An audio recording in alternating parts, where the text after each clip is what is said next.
Hi everyone, welcome to the prominent academy. बच्चे, मेरा नाम है ममता और आज हम करने वाले हैं हमारे जो रिमेनिंग क्वेश्चन रहेंगे इस चैप्टर के। इससे पहले वाले जितनी भी एक्सरसाइज है इस चैप्टर की, आपको इस वीडियो के एंड में भी उनका लिंक मिल जाएगा और आप प्ले लिस्ट भी चेक कर सकते हैं। क्लास 6 चैप्टर का नाम भरना, आपके पास ये प्ले लिस्ट आ जाएगी बच्चे। अब फर्स्ट क्वेश्चन अगर ध्यान से देखो तो 13 टू सा कितना होता है बेटू? 13 टू सा 26 होता है। 26। और यहाँ पे देखो, यहाँ पे एरियाज दिए हुए हैं तो ये इसका डबल है। तो वैसे ही 15 का डबल यहाँ पे इसका एरिया होगा, तो 15 टू सा कितना होता है बेटे? 30। तो मतलब ये जो साइड हमारे पास मिसिंग है इसका एरिया कितना आएगा? 30 स्क्वायर सेंटीमीटर। समझ आए मेरा बेटू? अब सेकंड क्वेश्चन में हमें इसका एरिया पूछा है, बट एरिया जानने के लिए हमारे पास लेंथ ब्रेथ दोनों होनी चाहिए, बट हमारे पास सिर्फ इसकी विड्थ है, इसकी लेंथ तो है नहीं।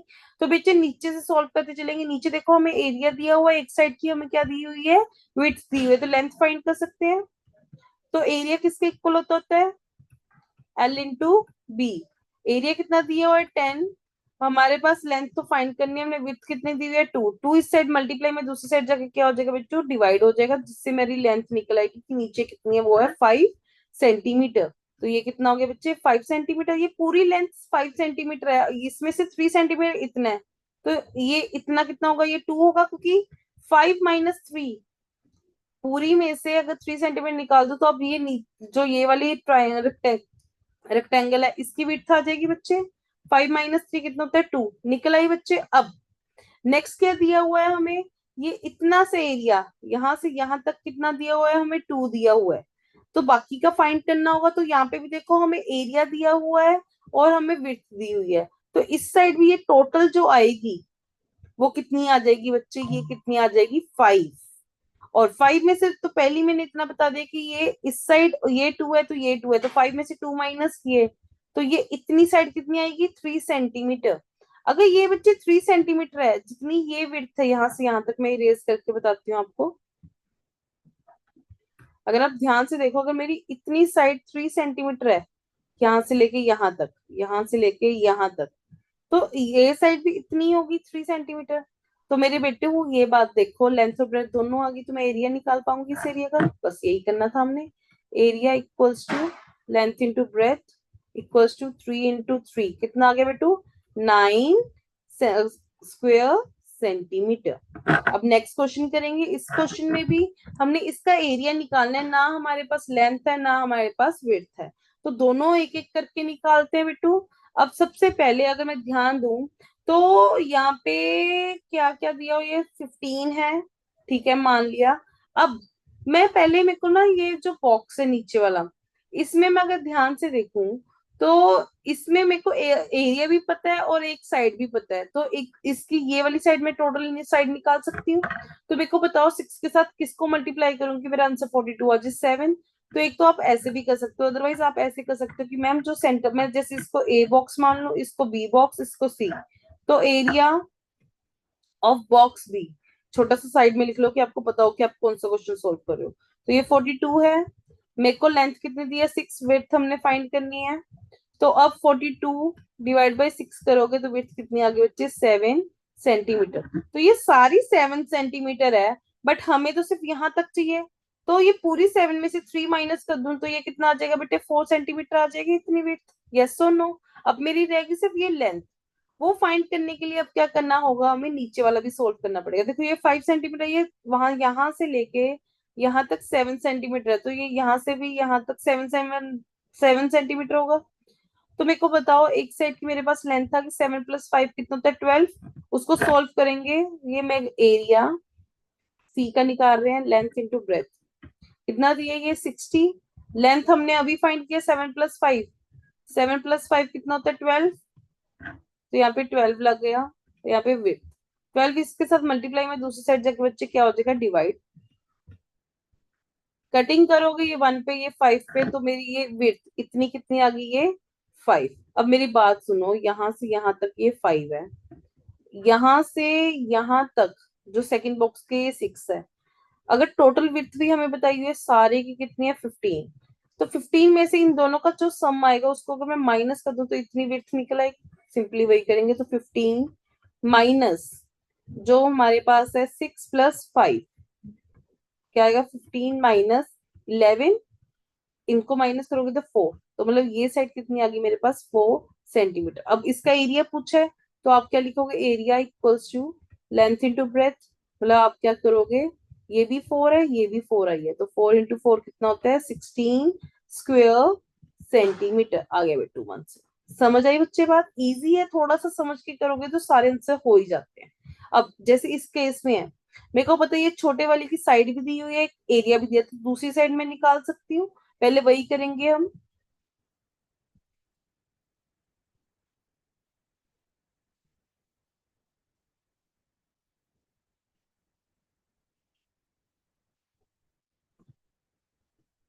डी क्वेश्चन, तो अब क्या लिखोगे, एरिया, इसको मैं बॉक्स ए मान लेती हूँ, इसको बी।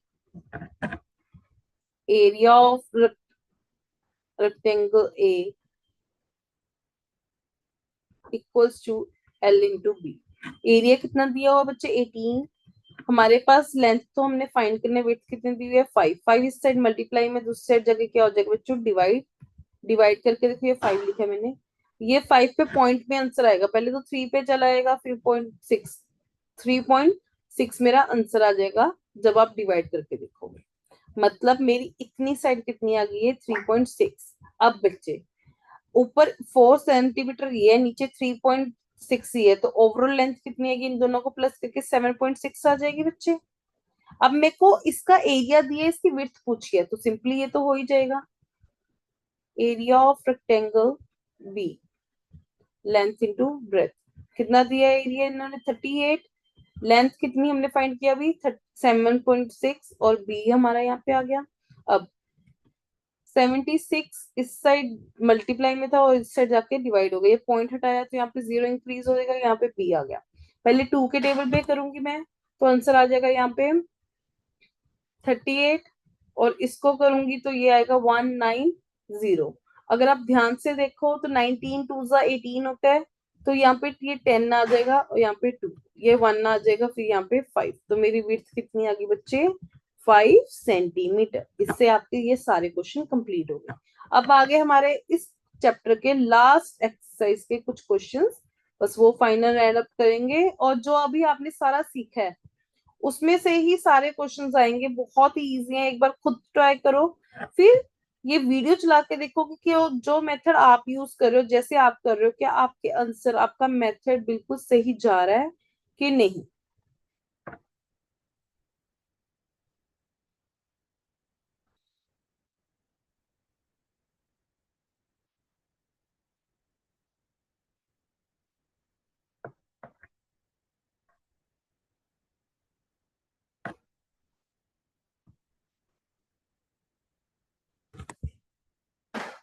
हाँ जी बच्चे, तो अब फर्स्ट क्वेश्चन की बारी आई, इन्होंने कहा कि हमें, कहा है कि हमारे पास डिमेंशंस दिए हैं, जिनके हमने 2 ट्राइंगल्स हैं, उनकी डिमेंशन दी है, उनके एरियाज का सम बताना है। तो फर्स्ट क्वेश्चन कैसे करूंगी मैं, area of first rectangle equals to length into breadth, तो कितनी लेंथ है 5 और ब्रेथ कितनी है 10, तो कितना आ गया बच्चे 50 मीटर स्क्वायर आ गया। ऐसे आप area of second rectangle length into breath, कितनी लेंथ दी है 2, ये वाला क्वेश्चन कर रही हूं मैं, और ये कितना दिया 7, तो कितना आ गया बच्चे ये 14 मीटर स्क्वायर। अब उसने क्या, sum of areas of both triangle, sorry rectangle, equals to 50 + 14, कितना हो गया बच्चे ये 64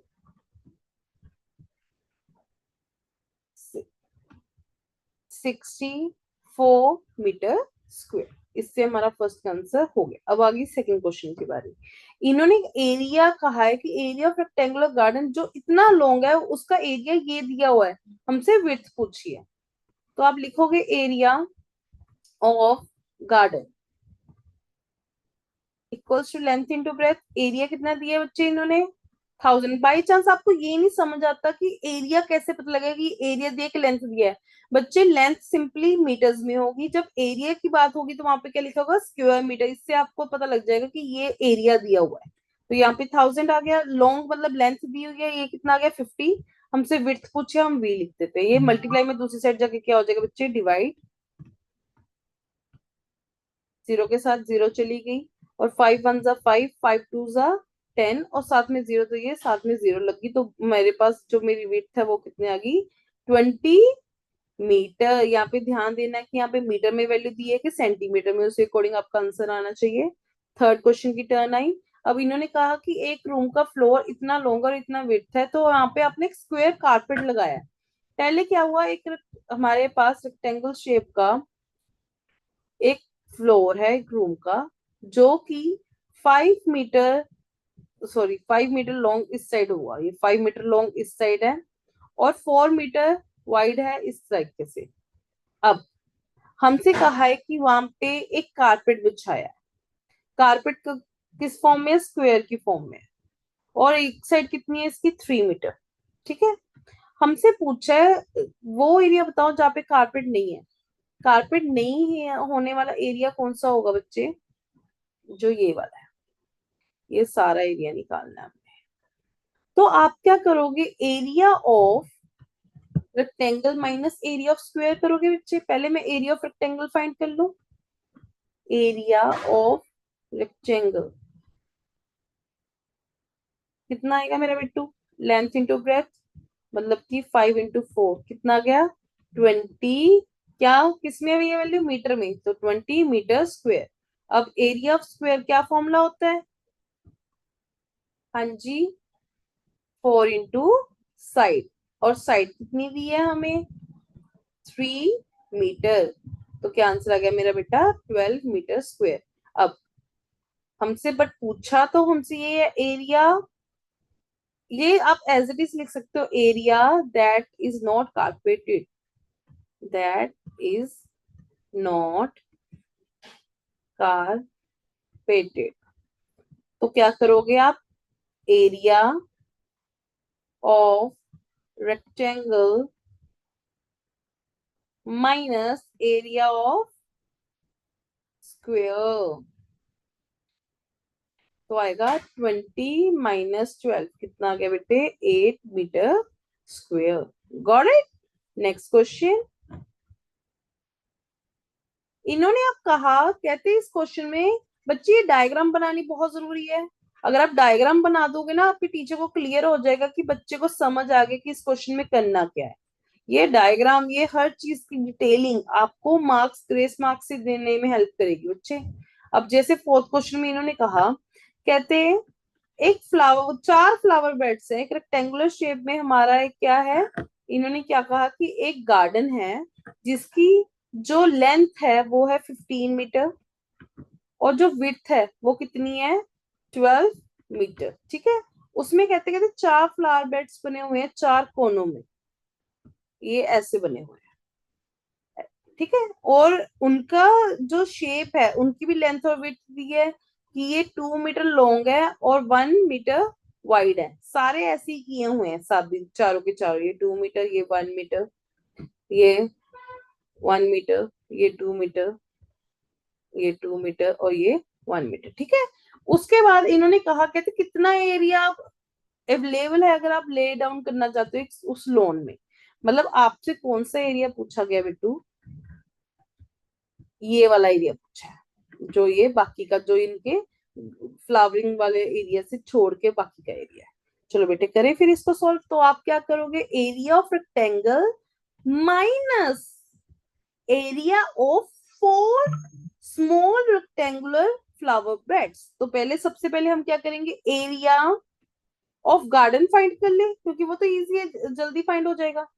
लेंथ इंटू ब्रेथ, 15 × 12 कितना होता है बच्चे, 180 मीटर स्क्वायर। अब एरिया ऑफ 1 फ्लावर बेड, पहले एक फ्लावर बेड का निकाल लो, फिर बाकी सभी का तो सेम ही है। तो लेंथ इंटू ब्रेथ करोगे कितना है, 2 × 1 कितना होता है बच्चे, 2 मीटर स्क्वायर। अब लिखो एरिया ऑफ 4 फ्लावर बेड, अगर एक 2 मीटर का है तो 4 कितने का होगा, 2 × 4, 8 मीटर स्क्वायर। अब जो area available for laying down in the lawn, ये लिखूंगी मैं, area available for laying down equals to, आप लिखोगे area of rectangle minus area of 4 flower beds. तो एरिया ऑफ अपना गार्डन कितना है, 180, माइनस 4 फ्लावर का कितना एरिया, 8, माइनस करो बच्चे, 172 मीटर स्क्वायर एरिया हमारा अभी भी इसमें है, जिसमें आप ले डाउन कर सकते हो, मतलब सो सकते हो। नेक्स्ट क्वेश्चन, फिफ्थ क्वेश्चन में इन्होंने क्या लिखा है बेटे, कहते एक शेप है ए, जो कि जिसका एरिया हमें दे दिया कितना है, 18 स्क्वायर यूनिट्स। वैसे ही एक हमारे पास शेप बी है जिसका हमें एरिया ये दे दिया। अब हमें ये क्वेश्चन में दे दिया है कि जो शेप ए है उसका पेरीमीटर बड़ा है शेप बी से। तो हमसे ये पूछा है कि आप इस कंडीशन को सेटिस्फाई करते हुए इनकी शेप्स को बनाओ। ओके, ठीक है, मान लेते हैं। अब मेरी एक चीज सुनो, एरिया क्या होता है, लेंथ इंटू ब्रेथ होता है। ऐसी क्या दो चीजें मैंने मल्टीप्लाई की होंगी कि मेरा आंसर 18 आ जाए, या तो 9 × 2 किया होगा, या फिर 18 और कैसे आ सकता है, 3 × 6, मतलब दोनों में से कोई एक डिमेंशन का बनाया होगा। अब वैसे ही दूसरे का एरिया, में एरिया ऑफ ए है, ये एरिया ऑफ बी है, उसका कितना दिया हुआ है हमें, 20। तो मेरी बात सुनो, 20 कैसे बना हुआ होगा, या तो 5 × 4 किया होगा, ठीक है, या फिर 2 × 10 किया होगा मेरा बेटा, यस और नो। अब ये तो पहली लाइन से हमें पता लग गया कि इनमें से दोनों में से कोई एक चीज हुई होगी। बट अब हमें ये एक बता दिया कि जो शेप ए है उसका पेरीमीटर ज्यादा है बी से। तो मैं अब ये चारों कंडीशन का पहले पेरीमीटर फाइंड कर लूं मैं। पहले मैं पेरीमीटर ऑफ ए एज पर फर्स्ट कंडीशन निकालू, 2l + b वाला। तो मैं 9 और 2 की डिमेंशन ले रही हूँ, तो 2, 9 + 2 कितना होता है, 9 + 2 11, तो 2 × 11 कितना हुआ, 22 हो गया बच्चे, 22 यूनिट। वैसे ही इसका फर्स्ट वाला निकाला, अब ए का सेकंड वाला निकालू, तो 2 × l + b। इसकी अब कौन सी डिमेंशन लूंगी, 3 × 6, 3 + 6 9 होता है, 9 2 ज़ा 18, तो कितना आ गया बच्चे, ये 18 यूनिट्स आ गया।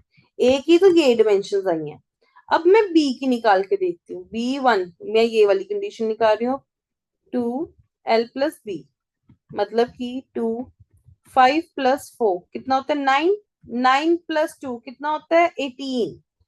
तो मेरी एक बात बताओ बच्चे, ये 18 यूनिट्स तो हो ही नहीं सकता आंसर। आप चलो मैं पहले दूसरे वाला भी फाइंड करते हैं, फिर बताती हूँ क्या कंडीशन। ये वाले एक तो सॉल्व करेंगे अब, 2l + b, मतलब 2 + 10 12 होता है, तो 2 × 12 कितना होता है बच्चे, ये 24 यूनिट्स।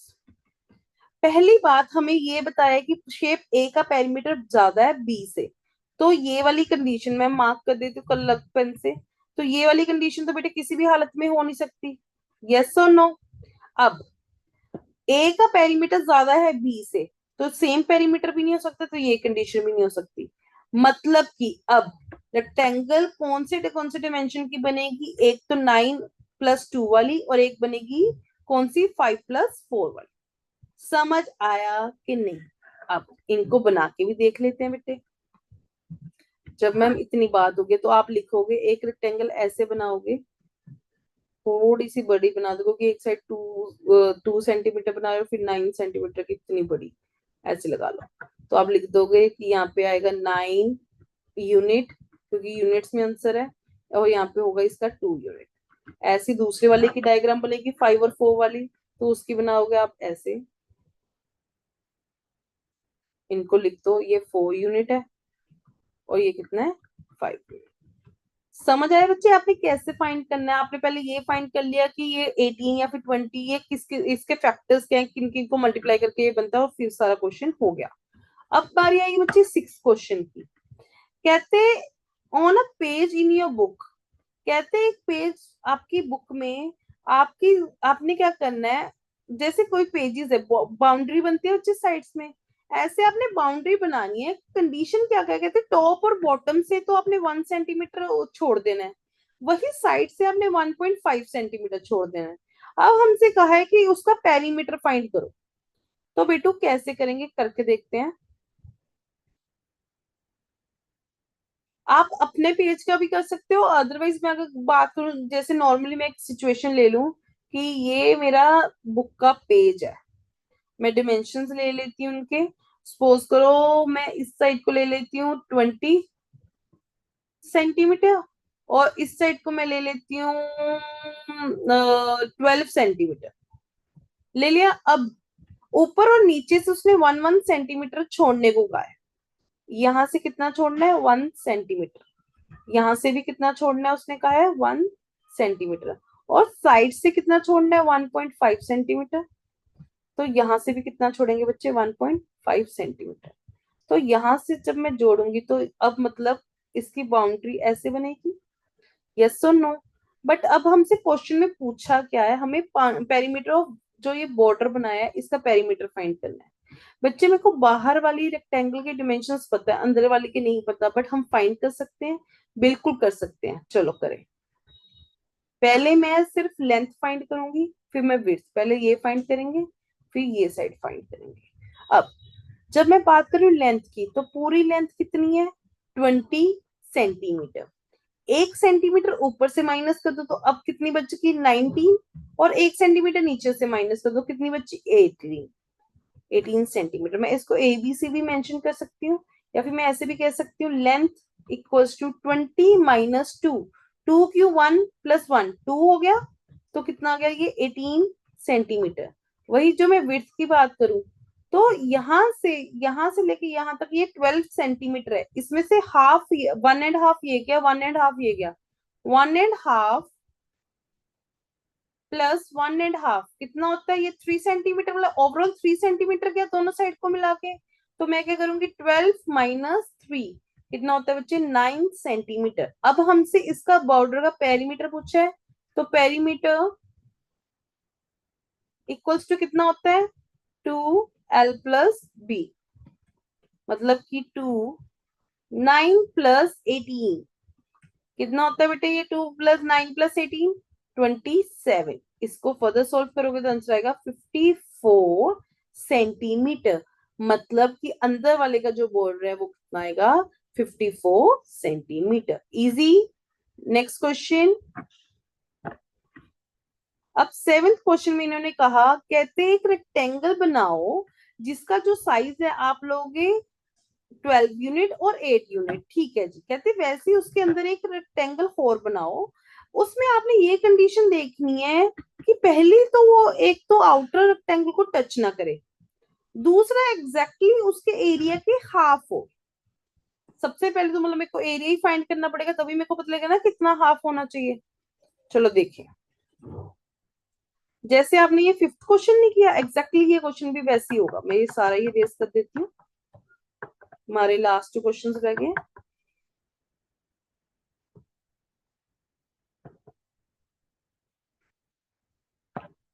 तो बेटे इस कंडीशन में मैं क्या करूंगी, 7th क्वेश्चन। तो इन्होंने कहा कि रेक्टेंगल, अब पहले एरिया फाइंड करोगे, area equals to length into breadth. Length कितनी दी है, 12, ब्रेथ कितनी है, 8। तो करोगे मल्टीप्लाई, कितना आएगा, 96 यूनिट्स स्क्वेयर यूनिट्स। आगे बेटू। अब 96 का हाफ अंदर वाले का होगा, तो 96 का half, area of inner rectangle कितना आ गया बेटे, ये सॉल्व करके करोगे तो 48 आ जाएगा। अब बच्चे जैसे आपने 5th क्वेश्चन किया था 48, ऐसा किस किस को मल्टीप्लाई करूं कि मेरा आंसर आ जाए 48। तो एक तो मैं 6 × 8 कर सकती हूँ, ठीक है। और क्या कर सकते हैं कि मेरा 48 आंसर आ जाए, या फिर मैं कर सकती हूँ 12 into 4। मेरी बात सुनो, अब डिमेंशन हमारे पास 12 और 8 है, तो 12 और 12 ये तो सेम नहीं कर सकती, फिर आप कहोगे मैम 8 और 8 भी कर सकते हो बेटे, वो उसके बराबर या फिर उससे कम होना चाहिए। मेरी बात सुनो, 8 है, मैं वो 12 साइड पे बना सकती हूँ ना, बट अगर मैं बड़ी वैल्यू ले लूँ 12, वहां पे 12 को वो 12 टच कर देगी, अगर उससे 12 से बड़ी वैल्यू होती तो मैं ये वाली डिमेंशन ले लेती। तो इससे मेरे को पता लगता है कि मैंने ये डिमेंशन लेना है। अब डायग्राम कैसे बनेगी, आप पहले आउटर वाली बनाओगे, इसमें लिखोगे ये 12 यूनिट है और ये कितने हैं 8 यूनिट। अब 6 into 8 की डिमेंशन लेनी है, तो आप 8 जो है वो इस साइड से ले लोगे, यहाँ पे हार्ड एंड फास्ट रूल तो बताया नहीं कि आपने किसको लेंथ लेना है किसको breadth, और इस साइड को कितना ले लोगे 6 यूनिट। हो गया मेरा बिट्टू, मेरे को बता, अब कहीं टच हुआ, कहीं ऐसी प्रॉब्लम है, नहीं हुई। तो इस वे में आपने ये क्वेश्चन करना था। क्लियर।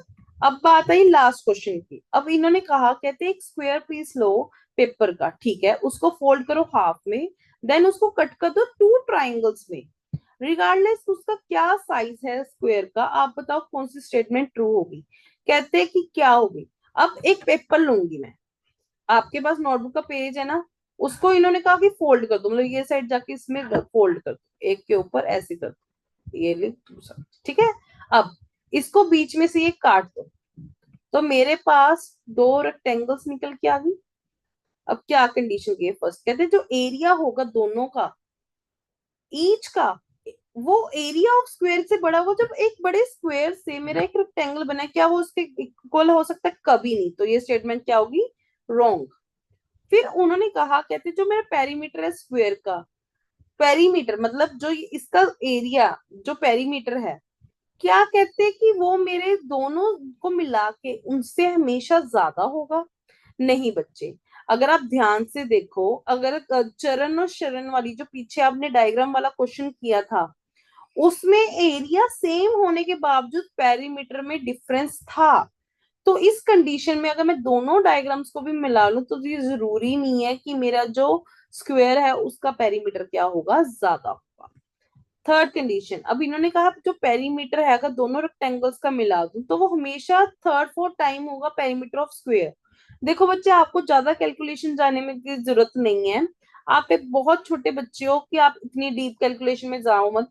सिंपली आप ये समझ लो कि जो हमेशा 2 ट्रायंगल्स का पेरीमीटर होगा वो हमेशा 3/4 रह जाएगा जब आप बात करोगे एक स्क्वायर की। बाद एंड में बच्चा कहते हैं जो एरिया ऑफ स्क्वायर होता है कि वो 3 टाइम्स बड़ा होगा एरिया ऑफ रेक्टेंगल, अगर मैं दोनों को मिला दूं। ये तो बच्चे कहीं भी कंडीशन ही नहीं है, ये तो पॉसिबिलिटी नहीं है कि हमेशा 3 टाइम्स हो भी सकता है, 2 टाइम्स हो 1 टाइम हो, ये कंडीशन भी पॉसिबल नहीं है। अब आप कहोगे कि मैम हमें कैसे पता लगेगा कि यही आंसर है। देखो फर्स्ट और डी, ये तो देख के पता लग रहा है आंसर गलत है। और सेकंड और थर्ड में क्या है बच्चे, एक दूसरे कॉन्ट्ररी है, ये मतलब मतलब हमारे पास स्टेटमेंट है। जैसे फर्स्ट में इन्होंने कहा कि हमेशा जो पेरीमीटर है स्क्वायर को बड़ा होगा रेक्टेंगल और दोनों रेक्टेंगल्स को मिला के, तो ये चीज तो मैंने कहा लाइफ में पॉसिबल नहीं हो सकती। वही अगर मैं दोनों को पेरीमीटर कहूँ तो वो हमेशा 3 सेकंड टाइम रह जाता है पेरीमीटर ऑफ स्क्वायर। तो इससे मैं कंडीशन लगा सकती हूँ कि मेरा आंसर ये है। तो हमारा सिलेबस बच्चे इस चैप्टर का यहीं तक का था। Thank you so much. अगर आप स्पेशली किसी क्लास का, किसी सब्जेक्ट का, किसी चैप्टर को समझना चाहते हैं, then let me know. Thank you for watching, I hope so आपको सब समझ आया होगा। Bye bye.